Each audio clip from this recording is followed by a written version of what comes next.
मागील दोन भागात आपण शेअर बाजार म्हणजे काय आणि शेअर बाजारामध्ये गुंतवणुकीचे फायदे याबद्दल माहिती घेतली।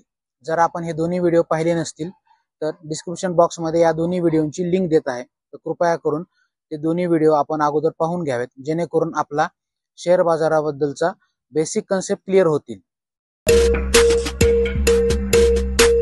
पुढचा प्रश्न असा येतो की शेअर बाजारामध्ये नेमकी गुंतवणूक सुरुवात कशी करायची आणि शेअर बाजारामध्ये गुंतवणूक करण्यासाठी कमीत कमी किती पैसे लागू शकतात।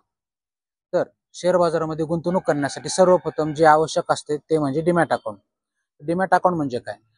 जसं आपण बँकेमध्ये पैसे ठेवण्यासाठी किंवा खाजगी व्यवहार करण्यासाठी एक अकाउंट काढत असतो, तसंच शेअर बाजारामध्ये शेअर्स खरेदी विक्री करण्यासाठी किंवा खरेदी केलेले शेअर्स पार्क करण्यासाठी आपल्याला एका डीमॅट अकाउंटची आवश्यकता असते।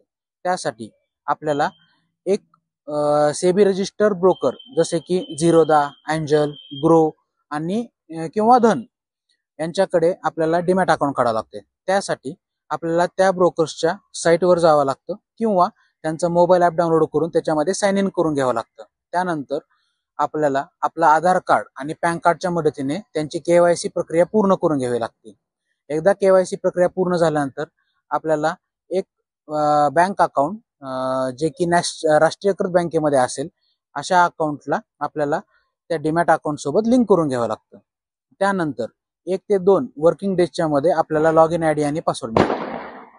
एकदा हा लॉग इन आयडी आणि पासवर्ड आला की आपण त्याच्या मदतीने त्या अकाउंट मध्ये लॉग इन करून घेऊन शेअर बाजारामध्ये खरेदी विक्री करू शकतो। तर भारतीय शेअर बाजारामध्ये आपण कमीत कमी 100 रुपयापासून ते जास्तीत जास्त कितीही रुपयापर्यंत गुंतवणूक करू शकतो। पण मित्रांनो, शेअर बाजारावरती बऱ्याच गोष्टींचा परिणाम होत असतो, जसं की राष्ट्रीय आणि आंतरराष्ट्रीय घडामोडी, युद्धजन्य परिस्थिती किंवा राजकीय घडामोडी। त्यामुळे शेअर बाजारामध्ये फायदा आणि नुकसान हे दोन्ही होण्याची दाट शक्यता असते। त्यासाठी शक्यतो कर्ज काढून पैसे गुंतवू नका आणि पैसे गुंतवताना फक्त जो अधिकचा पैसा आहे तोच पैसा शेअर बाजारामध्ये गुंतवा। तर मित्रांनो, आजचा व्हिडिओ कसा वाटला हे आम्हाला कमेंट बॉक्समध्ये कमेंट करून नक्की कळवा। तसेच व्हिडिओला लाईक आणि शेअर करायला विसरू नका।